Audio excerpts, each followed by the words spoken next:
The Giants just pulled off the biggest upset of the Brian Dable and Joe Shane era and are now responsible for the most disappointing loss in the Nick Sirianni era. The Eagles just lost to the New York Giants 34 to 17, and that same Giants team just lost to the New Orleans Saints the week before. How did this happen? Well, I did make a satirical video just a few days ago explaining the 1 in 14,605,000 chance that we had of winning this game. And let's see what I said that came to fruition. First off, this Eagles defense, the run defense is average at best. And in this game, the Giants had 172 rushing yards between Dart and Cam Scadaboo and the rest of the running backs.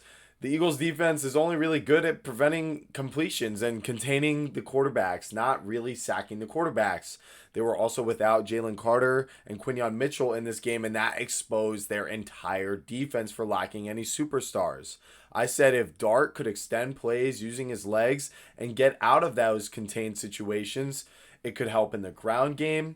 And like I said, it could extend plays and allow our weaker wide receivers to get open and make some big plays. And Jackson Dart was absolutely spectacular in that sense. It seemed like every drive there was a third down that he had converted with his legs, either by taking it off by himself or that first touchdown that he had with his legs that gave us an early 7-3 lead, which leads into my next point. But he also extended his plays for the following touchdown to Wan'Dale Robinson, who broke a tackle against, I think it was Keely Ringo. Their offense, for the next point, does not play well from behind or from those neutral game scripts. So once they went down, it was really bad news for this Eagles offense. The play calling by Kevin Patullo, another thing I said, was awful. And make all the excuses you want for the Eagles' defensive injuries, but their offense was only missing Landon Dickerson. And I haven't watched the tape yet, but I called out how if he doesn't play, Dexter Lawrence against Steen and whatever backup is filling in there was going to be a problem. And he garnered attention, and too much of it disrupting the Eagles' run game and drawing double teams in every pass blocking situation.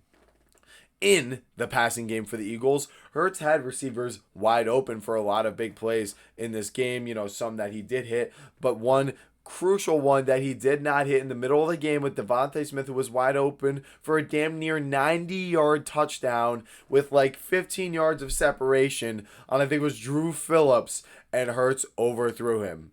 In this game, Saquon had only 14 carries and was bottled up more often than not, and really only got his rushing yards by bursting through for some 10-yard runs here and there, which of course is good, but you really want that consistent run game to move the chains. So, finally, I said even all that was not going to be enough. I said we were going to have to be a little lucky on special teams and with turnovers, and that's exactly what happened. The Eagles had 2 turnovers and the Giants had none. What a big change from last week. The most important one coming from when the Giants were up 27-17 and the Eagles worked their way down the field into the red zone, and Jalen Hurts threw an interception on an out route to Cordero Flott, who nearly returned it for 6 but got it into Eagles territory. The Giants then following that up by converting it for a touchdown, really blowing the gates off this game. In the next drive, the Eagles fumbled, which was late in the fourth quarter. At midfield, the game was already over. So how did the Giants get up by 10 in the fourth quarter anyway? That probably also had something to do with the special teams. The fact that the Eagles had a 16.8 average kick return yards in this game, and they were literally starting drives from the 10 and the 5-yard line. Now, I thought, maybe a special teams block or a defensive turnover for a touchdown could have done this for us, but so be it. I will take that because it clearly had an effect on this Eagles offense. So finally, beyond all the analyzing the Eagles defense, looking at how the Giants offense could possibly move the ball against this Eagles defense, it was like there was just one last thing we needed, and that was the psychology. It was pretty clear that my theory about the Eagles underestimating this Giants team on a short week after a loss of their own was very, very true. Their energy in this game was downright lame. Hurts looked like he was seeing ghosts out there. The whole team had no answers for anything the Giants were doing. The energy was just low, and they just looked like a completely different team out there. Like they just didn't know what to do. And I can't believe I didn't go all the way to predict the Giants to win after laying out that masterfully crafted video that so perfectly describes so much of what went wrong for the Eagles in this game. And I will link that video in the description and tag it at the end of this one so you guys can see it. It's 12 minutes long. But can you blame me for saying at least you should take the spread? Either way, the Giants feared their season was lost, but they should believe that they can play with anyone now. And if they just play clean, also, it's clear that Jackson Dart is the future. I mentioned how his legs and his play extension was going to have to be huge in this game, and it was. And like I said, it was just spectacular. Watching him navigate the pocket and be aware of all the Eagles defenders around him was truly incredible. It's something although I was always a defender of Daniel Jones, it's definitely something that Jackson Dart is much better than Daniel Jones at.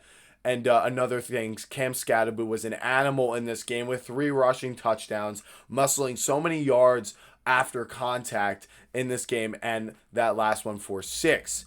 Another one, on defense, I talked about Dexter Lawrence garnering a lot of attention. So what did that allow? That allowed Brian Burns to get 2 huge sacks in this game that killed Eagles drives in the first and third quarters.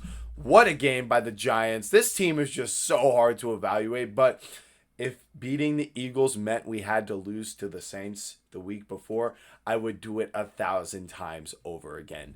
We are going to play the same Eagles team 2 weeks from now, and I can't wait to see both teams' adjustments at the link. But for now, it's time to celebrate, Giants fans. In the Jackson Dart era, we are 2-1, even though we really should be 3-0. Hey, that loss was just as deserved as this win was. Next week, we got the Broncos, and I'm hyped for it. Congratulations, Giants fans. We finally got a good one, and we beat the Eagles, and we embarrassed them on Primetime. I can't tell if there's another happier fan base than the Giants right now. Thanks, you guys, for watching, and I'll catch you in the next one. Peace out.